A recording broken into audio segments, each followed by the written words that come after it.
They said my husband died of a heart attack, a tragic sudden end to a respected life. But the truth was far more chilling. And the moment it shattered my world wasn't in a quiet room, but right there, by his open casket. My own son, his face a mask of grief and accusation, pointed a trembling finger at me amidst our stunned guests and screamed words that still echo in my nightmares. "Today you are next." That was the beginning, the moment I knew I wasn't just grieving, I was fighting for my life and my name. Listen to my story until the end and tell me, what would you have done in my place? I am Eleanor Vance, and just hours after Arthur, my beloved husband, was gone, my carefully constructed world crumbled. The hushed elegance of our family estate, meant to be a sanctuary for mourners, became a stage for my public condemnation. Ethan, my 25-year-old son, driven by a raw, potent mix of sorrow and something darker, had just uttered a prophecy that froze the blood in my veins. His words hung in the air, thick with accusation, turning every sorrowful murmur from our friends and neighbors into a judgment against me. My grief was instantly overshadowed by a terrifying fear and the bitter taste of betrayal.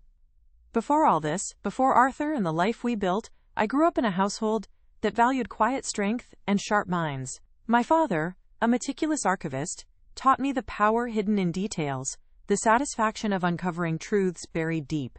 I had a promising career as a forensic accountant, known for my knack for untangling complex financial webs and spotting the smallest discrepancies others missed. It was a life of intellectual rigor, a world where facts were king, and I thrived on the challenge of piecing together fragmented information to reveal a complete picture. But I chose a different path, one dedicated to family. I poured my energy into supporting Arthur, becoming the silent, steadfast force behind his growing business empire and his extensive charitable work. I was a devoted wife, a loving mother, though Ethan and I sometimes felt a distance between us, him always striving to step out of Arthur's imposing shadow. Our life together was a testament to enduring love, shared ambition, and a legacy built on integrity and philanthropy. My reputation was untarnished, something I cherished, making Ethan's public accusation a devastating blow that struck at the very core of who I was. The aftermath was a descent into a living nightmare. I didn't just lose Arthur, I lost my son too. Ethan, fueled by his public outburst, tried to have me declared emotionally unstable, using his accusation as leverage to seize control of Arthur's entire estate. The grief was still a raw wound, but now it was compounded by this fresh, agonizing betrayal from my own flesh and blood. Every day felt like walking through a fog of disbelief and profound loss, trying to grasp how my life had spiraled so violently out of control in mere days. My once vibrant social circle evaporated. Friends, who had offered condolences one moment, now subtly distanced themselves, their eyes filled with thinly veiled suspicion.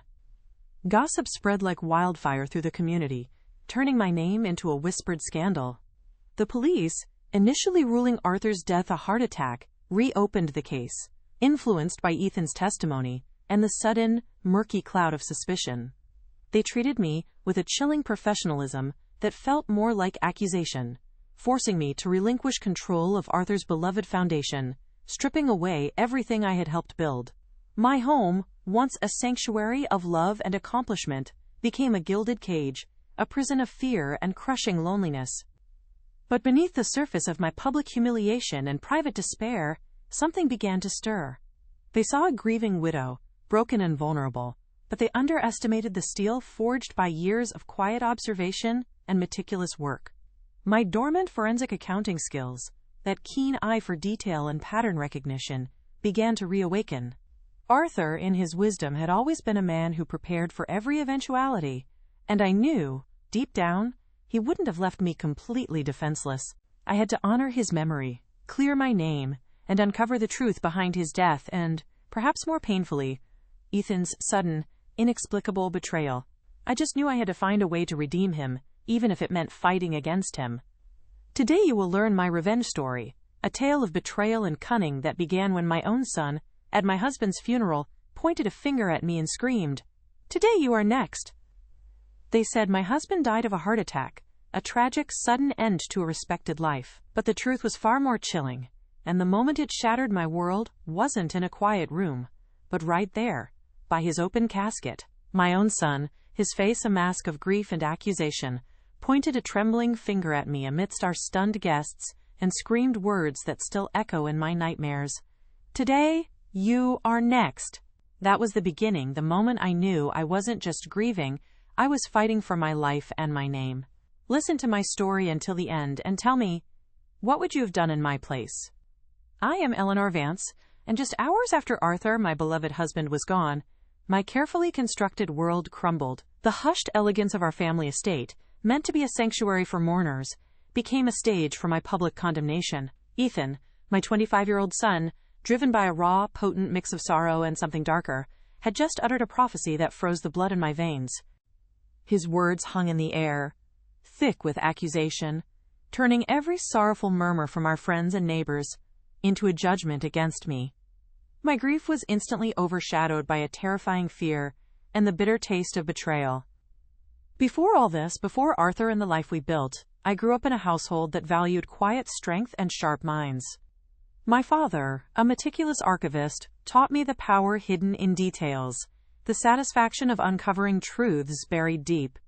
I had a promising career as a forensic accountant, known for my knack for untangling complex financial webs and spotting the smallest discrepancies others missed. It was a life of intellectual rigor, a world where facts were king, and I thrived on the challenge of piecing together fragmented information to reveal a complete picture. But I chose a different path, one dedicated to family. I poured my energy into supporting Arthur, becoming the silent, steadfast force behind his growing business empire and his extensive charitable work. I was a devoted wife, a loving mother, though Ethan and I sometimes felt a distance between us, him always striving to step out of Arthur's imposing shadow. Our life together was a testament to enduring love, shared ambition, and a legacy built on integrity and philanthropy. My reputation was untarnished, something I cherished, making Ethan's public accusation a devastating blow that struck at the very core of who I was. The aftermath was a descent into a living nightmare. I didn't just lose Arthur, I lost my son too. Ethan, fueled by his public outburst, tried to have me declared emotionally unstable, using his accusation as leverage to seize control of Arthur's entire estate. The grief was still a raw wound, but now it was compounded by this fresh, agonizing betrayal from my own flesh and blood. Every day felt like walking through a fog of disbelief and profound loss, trying to grasp how my life had spiraled so violently out of control in mere days. My once vibrant social circle evaporated. Friends who had offered condolences one moment now subtly distanced themselves, their eyes filled with thinly veiled suspicion. Gossip spread like wildfire through the community, turning my name into a whispered scandal. The police, initially ruling Arthur's death a heart attack, reopened the case, influenced by Ethan's testimony and the sudden, murky cloud of suspicion. They treated me with a chilling professionalism that felt more like accusation, forcing me to relinquish control of Arthur's beloved foundation, stripping away everything I had helped build. My home, once a sanctuary of love and accomplishment, became a gilded cage, a prison of fear and crushing loneliness. But beneath the surface of my public humiliation and private despair, something began to stir. They saw a grieving widow, broken and vulnerable, but they underestimated the steel forged by years of quiet observation and meticulous work. My dormant forensic accounting skills, that keen eye for detail and pattern recognition, began to reawaken. Arthur, in his wisdom, had always been a man who prepared for every eventuality, and I knew, deep down, he wouldn't have left me completely defenseless. I had to honor his memory, clear my name, and uncover the truth behind his death and, perhaps more painfully, Ethan's sudden, inexplicable betrayal. I just knew I had to find a way to redeem him, even if it meant fighting against him. Listen to this story until the end and tell me, what would you have done in my place? My name is Eleanor Vance, and I stood by my beloved husband Arthur's open casket, numb with grief, surrounded by hushed mourners. The air was thick with sorrow, yet a deeper chill pierced through me when my own son, Ethan, his face twisted with rage and accusation, pointed a trembling finger right at me. Amidst our stunned guests, his words cut through the silence like a knife, echoing in my ears, "Today you are next." That chilling prophecy wasn't just an accusation, it was the moment my world shattered, pushing me onto a path I never imagined. The elegant drawing room, usually a place of quiet comfort, transformed into a public execution ground for my reputation. Arthur's dignified open casket, meant for final goodbyes, became a stage for my public condemnation. Ethan's voice, usually so measured, was raw with a venom I'd never heard, his accusation turning every sympathetic glance into a stare of judgment. My grief for Arthur, still so fresh and agonizing, was instantly eclipsed by a terrifying fear and a bitter, burning sense of betrayal. It felt like a punch to the gut, leaving me gasping for air, fully exposed, and utterly alone. That day, I didn't just lose Arthur. I lost my son, my peace, and my standing in the community. The shock was a cold wave, followed by a searing humiliation that burrowed deep into my bones. The world I knew, built on love and respect, crumbled around me in those horrifying seconds. There was no turning back from that public shaming, no way to pretend it hadn't happened. In that instant, amidst the whispers and stares, a quiet resolve began to harden within me. The path of grief was now intertwined with a fierce, unwavering determination to uncover the truth and fight for my very survival. I wasn't born into the Vance wealth, not by a long shot. My childhood was modest, filled with quiet evenings in our small home, often watching my father, a kind but very precise archivist, pore over ancient documents. He taught me that every detail, no matter how small, held a piece of a larger puzzle. Truth is often buried in the footnotes, Eleanor, he'd say, his spectacles perched on his nose. And it's your job to find it. That quiet pursuit of accuracy, the satisfaction of uncovering truths buried deep, became a fundamental part of who I was, shaping my mind in ways I wouldn't fully appreciate until much later. That methodical approach led me to a promising career as a forensic accountant. I thrived on the intellectual challenge, the intricate dance of numbers and ledgers. Colleagues knew me for my unwavering focus, my almost uncanny ability to untangle complex financial webs that others simply gave up on. I found discrepancies where no one else looked, piecing together fragments of information to reveal a complete, often shocking picture. It was a life of rigorous logic, a world where facts were indeed king, and I felt a deep sense of purpose in bringing clarity to chaos. Then Arthur Vance walked into my life, a whirlwind of ambition and charm.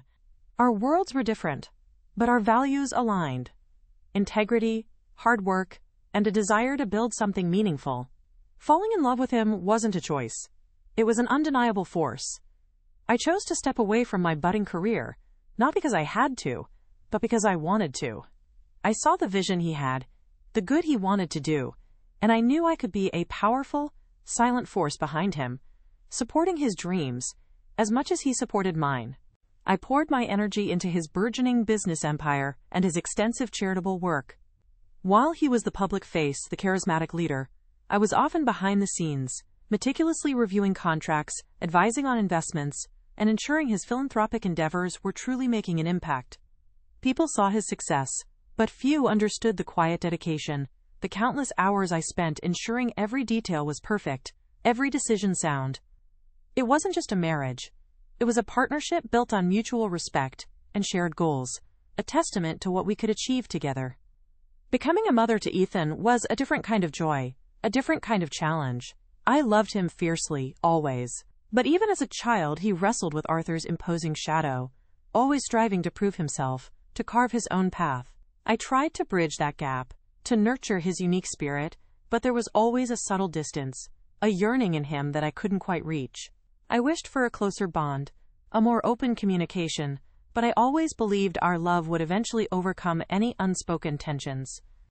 Our life together, the one Arthur and I built, was a testament to enduring love, shared ambition, and a legacy founded on integrity and philanthropy. Our home wasn't just a house, it was a hub of activity, a place where ideas blossomed and dreams took flight. My reputation, meticulously guarded and truly earned, was untarnished. It was a reflection of our shared commitment to decency and honesty. I cherished it, knowing it was built on a lifetime of hard work and unwavering principles, something truly invaluable. I remember one time, early in Arthur's career, a crucial business deal hinged on a complex financial report. Everyone was overwhelmed. I spent 3 days and nights sifting through mountains of data, finding a single, almost invisible error that would have cost him everything. I presented my findings quietly, without fanfare. Arthur just looked at me, his eyes full of gratitude and trust. "You saved us, Eleanor," he said. "You always see what others miss." That moment crystallized our partnership, our unspoken understanding. That reputation, my good name, was everything to me. It wasn't just about social standing. It was about honoring my father's lessons, honoring Arthur's trust, and honoring the woman I had worked so hard to become. It represented a lifetime of integrity, of choosing the right path, even when it was difficult. To have it shattered, to have my own son publicly brand me as something vile, was more than just humiliation. It was an blatant assault on the very core of my identity, an unbearable weight. Even when life was good, I always maintained a quiet preparedness, a readiness for the unexpected. Arthur, in his own way, understood this part of me. He often said I had a sixth sense for trouble, a way of seeing the faint outlines of storms on the horizon. He trusted my judgment implicitly, often leaving me subtle clues, knowing I would understand.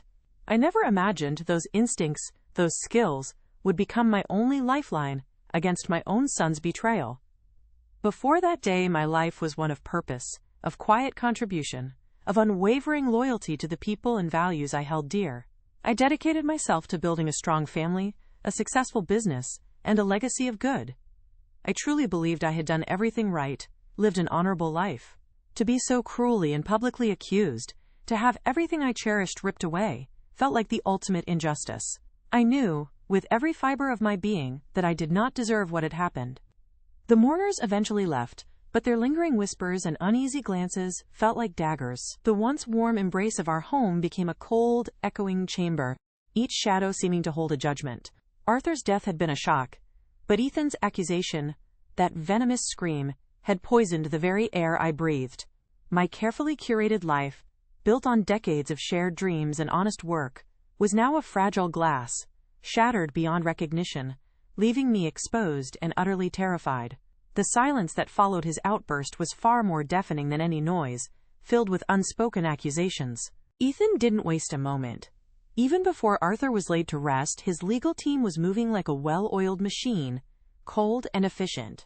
He sought an emergency injunction, attempting to declare me emotionally unstable, unfit to manage Arthur's affairs, or even my own. It wasn't just about control of the estate.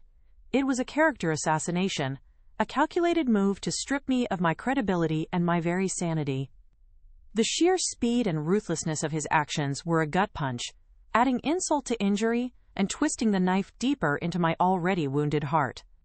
The notion that I, Eleanor Vance, a woman known for her composure and sharp mind, could be deemed unstable was utterly humiliating. Lawyers, strangers with cold eyes, questioned my grief, twisted my shock into signs of mental fragility. Every tear I shed, every moment of despair, was catalogued and used against me, painting a picture of a woman unraveling, dangerous even. It felt like a cruel joke, a grotesque parody of my genuine sorrow, designed to invalidate my entire existence and undermine my fight for truth. The process was designed to break my spirit. The first major blow was the forced relinquishment of control over Arthur's beloved foundation. This wasn't just a financial loss. It was a profound severing from his memory, from the good we had built together. I had poured my heart and soul into that foundation, ensuring his philanthropic vision thrived. To have it ripped away by my own son under false pretenses felt like a second death, a betrayal of everything Arthur stood for.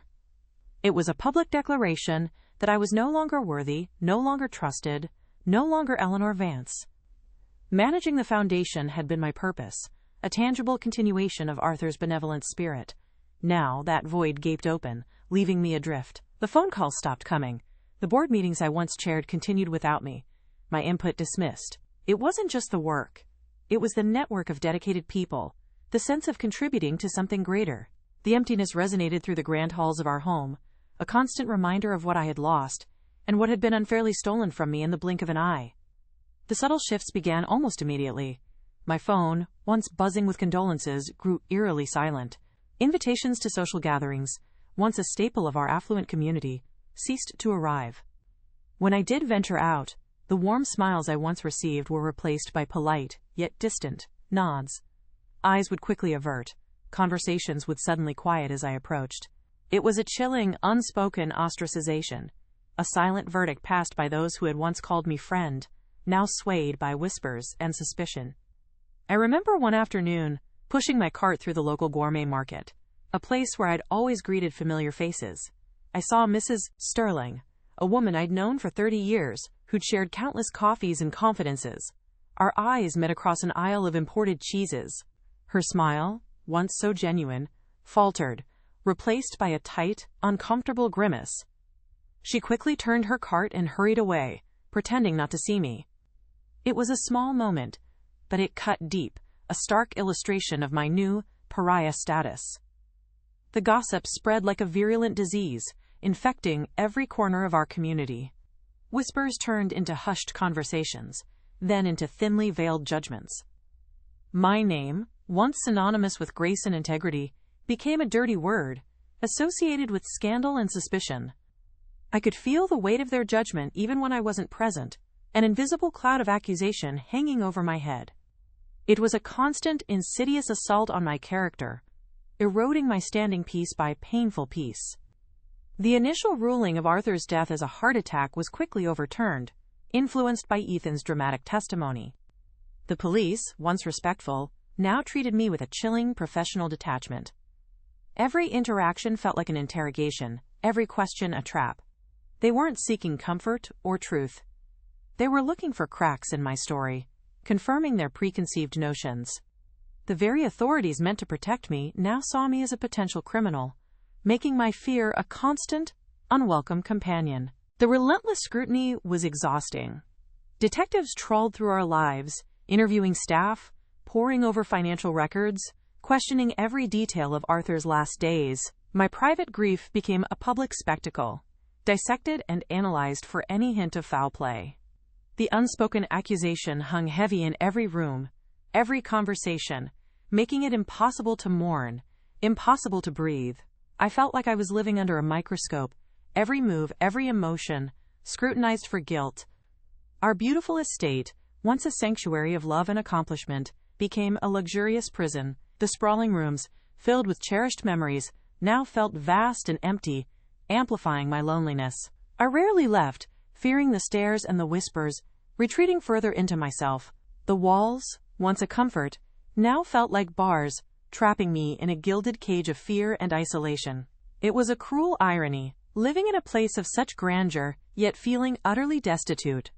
I had always been a woman of quiet influence, a force behind the scenes. Now my voice was silenced, my opinions dismissed, my decisions overridden. Ethan, with his lawyers, controlled access to funds, froze accounts, and dictated who could visit me. I was no longer Eleanor Vance, the respected matriarch. I was a suspect, a ward, a pawn in a game I hadn't understood.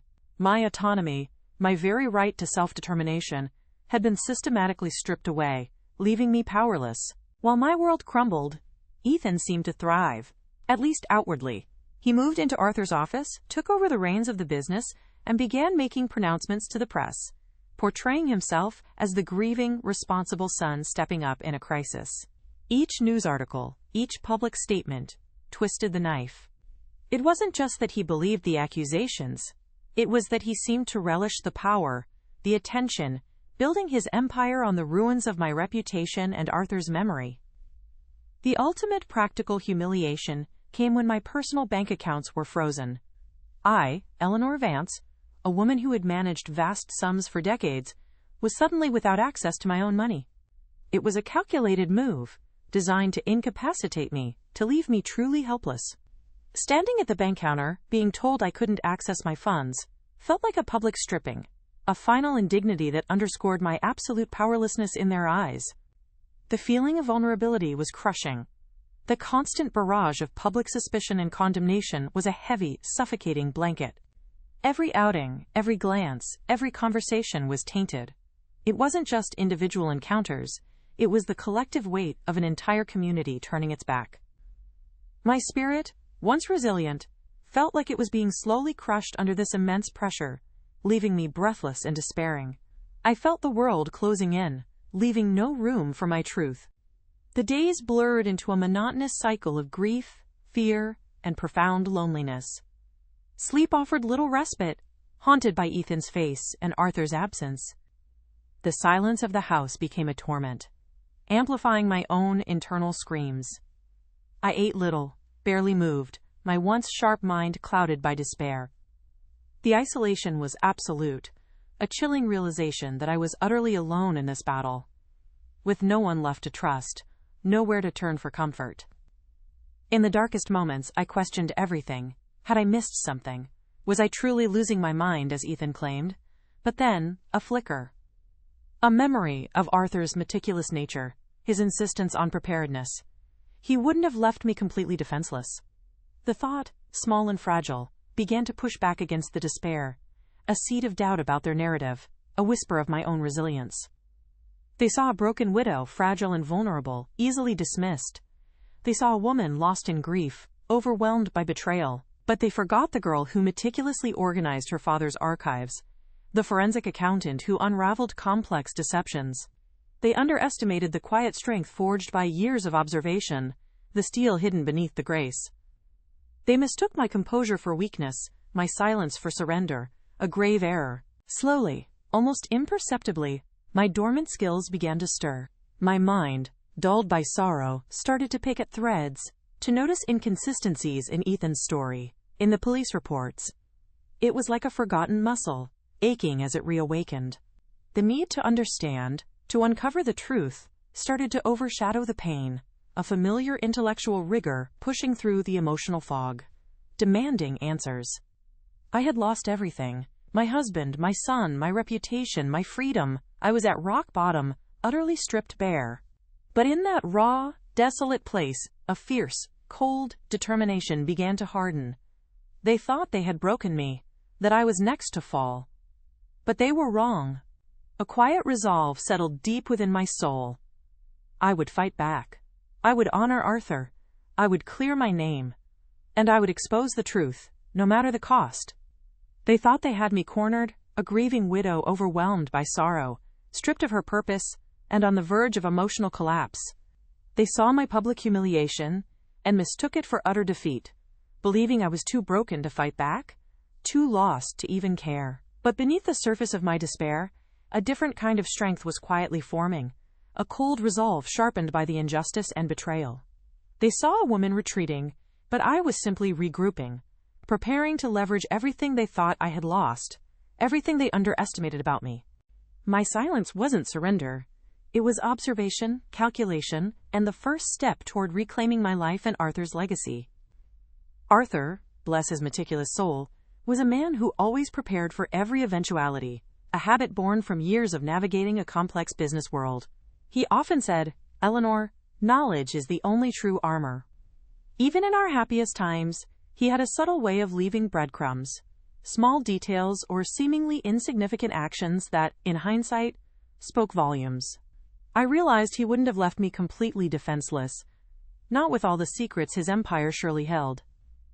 It was a faint whisper of hope, a gut feeling that there was more to uncover, a deeper truth waiting to be found within the meticulously ordered chaos of his life.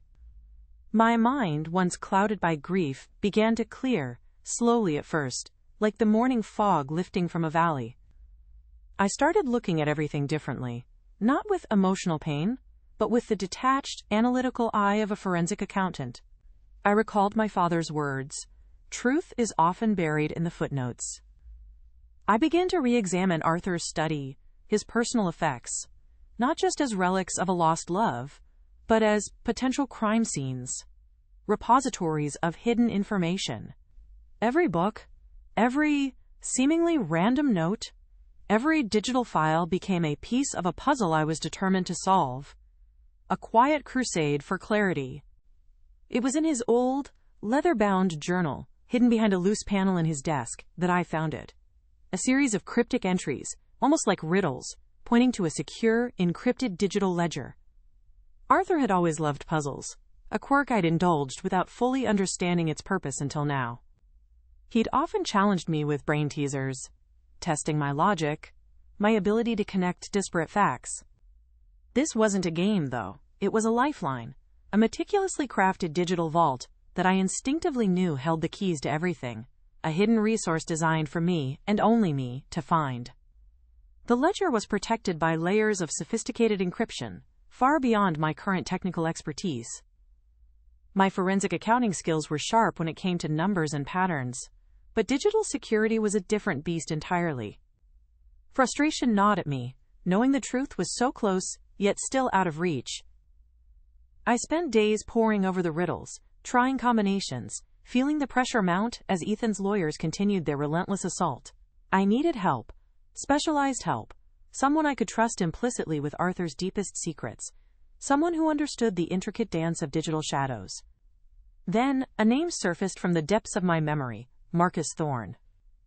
Decades ago, when I was still a budding forensic accountant, I'd helped Marcus, then a struggling cybersecurity expert, untangle a web of corporate espionage that nearly ruined his career. I'd found the crucial piece of evidence that cleared his name, not for money, but because it was the right thing to do.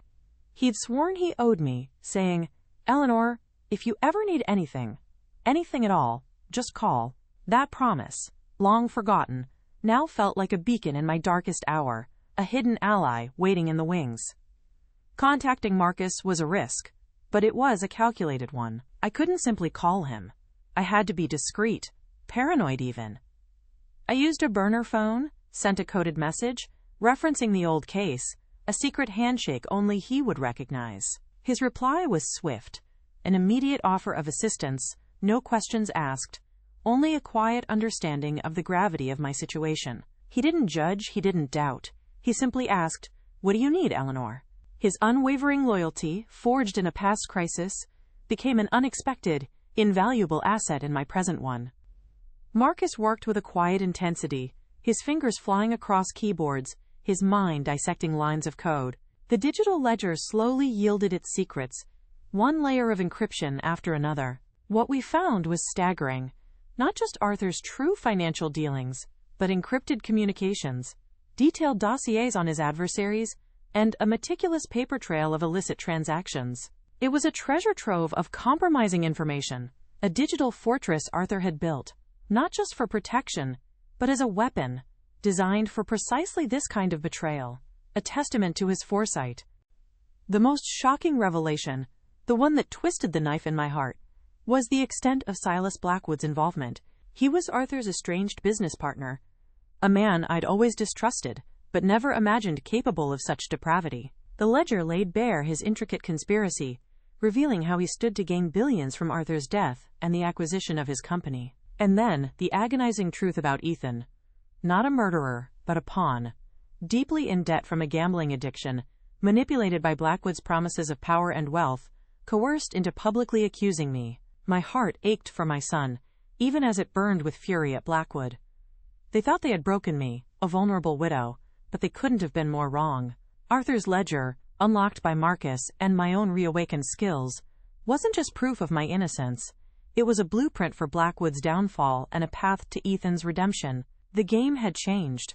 They had underestimated the quiet woman who saw every detail, who understood the power of hidden truths. My grief had transformed into an icy resolve, and my fight for survival had now become a precise, strategic campaign for justice. I wasn't just next, I was coming for them. My mind, once clouded by grief, now worked with a cold, precise focus. Arthur's ledger, a digital fortress of truth, became my weapon. I started with Blackwood's stock portfolio, a vulnerable underbelly he thought was impenetrable. Using Marcus's quiet expertise, I leveraged the insider knowledge from Arthur's meticulous records, not to crash the market, but to subtly, systematically chip away at his assets, creating tiny, undetectable tremors in his financial empire. Each calculated move felt like a quiet act of defiance, a promise to Arthur that his foresight would not be in vain, and that I was indeed getting started. Next, I crafted a persona, a disgruntled employee on a burner phone, and started feeding carefully curated fragments of information to financial regulators. It wasn't enough to trigger an immediate investigation, but it was enough to plant seeds of doubt, to create a subtle hum of suspicion around Blackwood's dealings. Simultaneously, I sent anonymous tips to Sarah Chen, the investigative journalist Arthur had quietly supported. I gave her just enough to chew on, breadcrumbs that would lead her down the right path, without ever revealing my own hand, watching patiently as her investigative instincts began to awaken. The stage for the climax was Blackwood's own high-profile charity gala, a lavish display of his ill-gotten wealth. I meticulously planned the accidental discovery of the recording, Blackwood coercing Ethan, ensuring it would fall directly into Sarah Chen's hands. It was a risky move, but one that promised maximum impact. I arranged for a seemingly random security glitch, just enough to cause a brief distraction, allowing Chen's team to access a specific area where the disguised evidence lay waiting. The tension in the air that night was palpable, a silent hum of anticipation for the trap I had so carefully set. Then, the moment arrived. As Blackwood basked in the spotlight, live on national television, Sarah Chen stepped forward, her voice cutting through the polite applause. She didn't just accuse.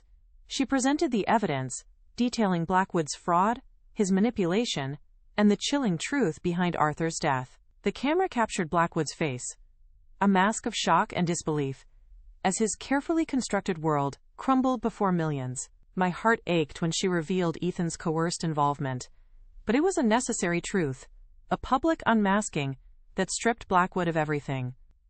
Blackwood was arrested right there, his public humiliation complete, his financial empire in ruins. Ethan, seeing the full, ugly truth of his manipulation, faced the legal consequences of his actions.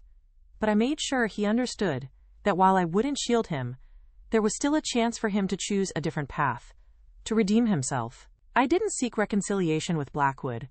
I sought justice, which was served. Walking away from the chaos, I felt a quiet sense of dignity restored, a profound peace knowing I had honored Arthur, cleared my name, and turned betrayal into a hard-won victory.